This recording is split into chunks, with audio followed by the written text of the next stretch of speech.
So let's look at the dynamic media today in the landscape. When you're looking at television, it's engaging. So television is an engaging medium. It's king, and consumers have control when they watch it. So you're choosing the shows to watch when you watch them, if you choose to watch TV. The Internet's thriving because it has interactivity, right? We're getting results. We know what people do through the Internet. And then mobile, every marketer's dream. We're excited because everybody has one. I don't think we're going to see a day where people are actually going to send ads to a mobile, my opinion. But the mobile device will be a way to interact. It'll be a way to talk. And I think we're already proving that in the marketplace today. It won't be a passive screen. It'll be an active screen and an interactive screen, to that effect. But what advertising medium has the characteristics of mass reach, high targetability, and accountability with just-in-time delivery? It's digital out-of-home. It has all of those, except the other characteristic that it has is power of proximity. It's the only advertising medium today that actually is at the last mile. It's at the mile before a consumer makes a decision. It has the ability to affect what somebody does, real time, within the next minute. And that's the power. And when you look at the other ways of advertising, they're too far away from that. Internet and mobile, it kind of crosses the path. But it doesn't affect like the last mile. So when we're looking at what the growth rates look like, and I use this PQ Media provided this research, and this research was done in December, and I think this has changed based on the economic climate in the world. But you can see that the growth rate, again, is in the technologies that are digital. They're also technology-driven media. When you look at the media that's happening today, it's technology-driven because it has the ability to change. And when you look at the growth and you look at the ad share rank, again, it's at the bottom. Digital out-of-home's at the bottom. So I've told you about a lot of benefits, but what's really happening? So why aren't people buying? And I think when I sum up the stage of the market and where it is today, we're in stage 2. And some of you out here who are the media owners, and then others out here that are the media buyers, you know the challenge. The challenge is the story's off. What is the story? Everyone has a unique value proposition. Everyone has a different way of measuring something. No one's speaking the same language. And this is the problem. And today, even the networks that have success, what I'm deeming success, meaning I think almost saying that they've been in business for 5 years, there's nothing consistent to the ad buy. We're chasing opportunistic dollars. We're chasing, extra budget items. But for this medium to be truly accountable, truly a major player, we have to get a common language. We have to be part of the plan. If we're not part of the plan, we're not a real medium. And so these are some of the things that we identified in the marketplace and why really we formed the Out-of-Home Video Advertising Bureau in the United States. The founder of OVAB was a gentleman by the name of Mike DeFranza, who's the president of a network in the U.S. called Captivate. Captivate is a network of 11,000 screens in elevators.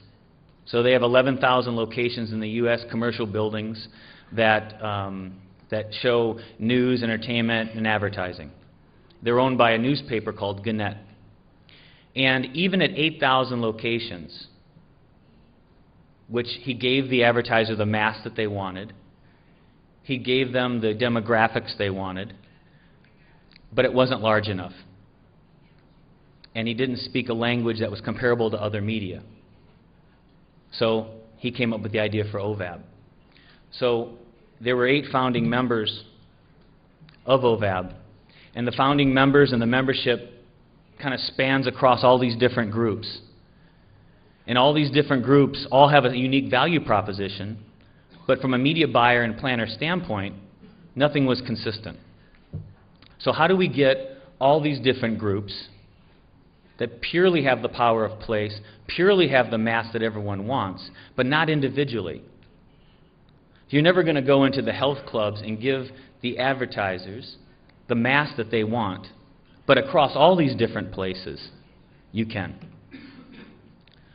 So when we look at the membership of OVAB today and what it is, you see we had 8 founding companies to start. Today we have, so that we founded in 2006, and today we have over 35 companies. It's a mix between, on the left you see networks, so as some of you are in this room, and then we also have suppliers. And suppliers were important to the mix. One, because you have to have technology for this marketplace. I'm going to talk about a case study later where it was a great success story, however, technology could have made it a lot easier. I don't believe the way the world is moving with the new media mix that we can do it without technology, so suppliers have to be involved. So we do have a small mix of suppliers. The other thing that had to happen is we had to have buy-in at the agency level. So we went out and we found we recruited an agency advisory board. So you have a board of directors that runs this, obviously runs the entire organization, but then we also have an agency advisory board. And it's made up of some of the largest agencies, OMD, Zenith, Universal McCann, Starcom, and these were the executives. We also enlisted the help from an advisory standpoint of the other organizations in the U.S. that made a difference and had to come up with the same challenges. So we went to the Television Advertising Bureau, the Internet Advertising Bureau, the 4As, which is the American Association of Advertisers, the OAAA. We enlisted all the help of all these different groups to assist us with what our charter would be. And what would the charter be? To make it easier for agencies to evaluate, plan, and buy digital out-of-home. That was the goal. So there's evangelistic work that needed to be done, but there was also some grassroots work that had to take place.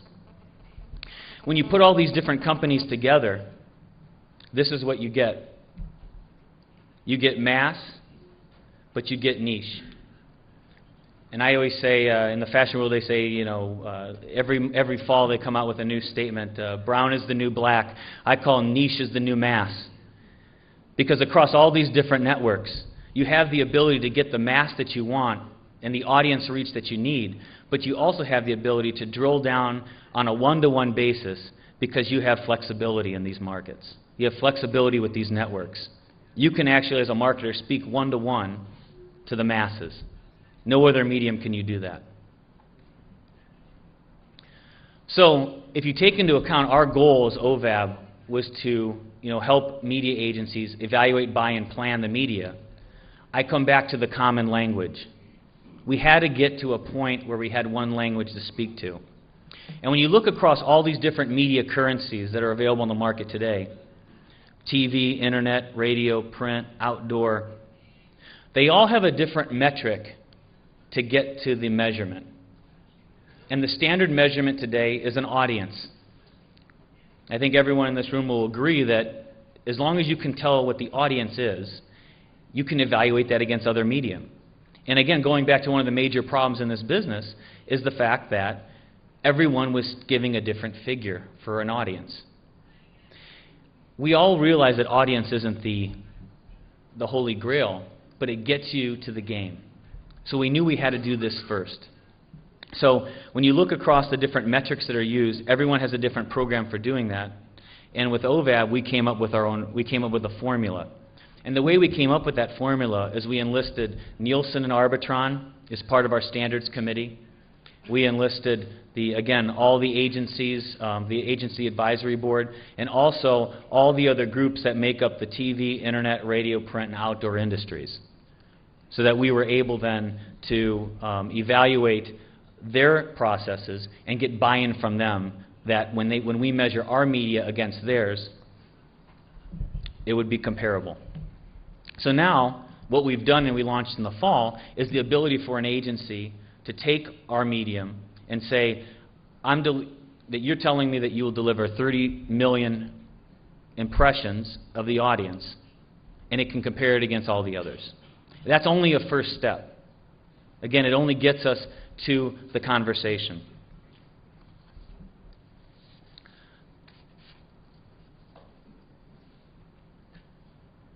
So when you look at this, I'm not going to attempt to give you the science behind how it was developed. Again, you can go to the OVAB.org website, download the information, and review it. But there were three main components when we looked at what had to be in place in order to provide this unit of metrics. Presence in the zone, and we defined a zone of a specific area. Notice, someone had to actually see it. And then what the dwell time or the duration in that zone would be. And those are the three things that went into the formation of what we call the average unit audience measurement. So outside of getting us to a measurement statistic that we could speak to and be consistent with, what else did this accomplish? Well, to me, the biggest thing. The people in the agencies that don't know who we are the actual planners. The buyers know because we've been going to see them now for 5 years, but the planners didn't. And I think what this did was elevate us in a different way inside the agency so that we could actually have a conversation. We need to talk to the planners, and it's just part of the next step of the process to actually eventually get us to the buy. So like I mentioned, you can go to the OVAB website, you can download this information, and we even do online web training seminars to understand what that unit of measurement is. One of the most important things we had to do next was prove not only that the measurement that we did was successful, but prove that we could deliver all the things that we said we could. And I've got individual case studies that I'll show you after after we talk about the Fox campaign. But to me, this was the most significant thing that we did as an organization. And what we did is the Fox campaign, and Team Fox is an organization founded by Michael J. Fox, the actor, who has Parkinson's disease. And his Team Fox raises money for research to find a cure for Parkinson's. And it's a relatively unknown entity. And we had a relationship with somebody that gave us access to this Team Fox to do a campaign. And we really had very clear objectives. We wanted to create the awareness for Team Fox, increase clarity because no one really knew what it was, and also drive action and participation. So we enlisted the help of 22 member companies at OVAB to do this. And really for us, it was going to be the first time we could at least deliver a cross-platform buy to an agency. So we worked with the Team Fox agency to actually implement this program. And what was really interesting is we had a couple controls. One is there was no Team Fox advertising for a 2-month period except on the 22 member networks. So we controlled the data in that fashion. And then we set the campaign. So we had multiple creatives. We worked through multiple day parts. And again, we worked through the different member companies because they all represented different types of venues. So it really wasn't we weren't looking for research to say driving a consumer to buy something, but really was an awareness campaign. And when you think about one of the biggest, again, when you think about what an agency is telling us is that we need mass, we need reach, and we're telling this to individual companies, again, what we went out to do here is prove that we can deliver that. And so when we ran the campaign, what we actually saw was that there was a 20% uptick in people saying that they've heard of Team Fox. Other interesting statistics is that after the campaign, we actually had higher levels of impressions of Team Fox. So when you look at the research study that I have up here, you have high impression markets versus the national, and then you have high versus low based on the groupings. And so again, we saw an uptick in all of that as well. Interesting also, the other objective was brand clarity. Would people really understand what Team Fox does? Again, we saw an increase there from 46 to 51%, but associating it with Parkinson's research went up almost 10%. So we're again meeting those objectives. And then just grassroots awareness went up from doing the campaign, so people actually saw it. So we know there's recall from this experiment. Buzzworthy, people were talking about it. Again, not a real hard statistic, but yet, again, we did what we did to create the awareness. But this is the one that I kind of got excited about.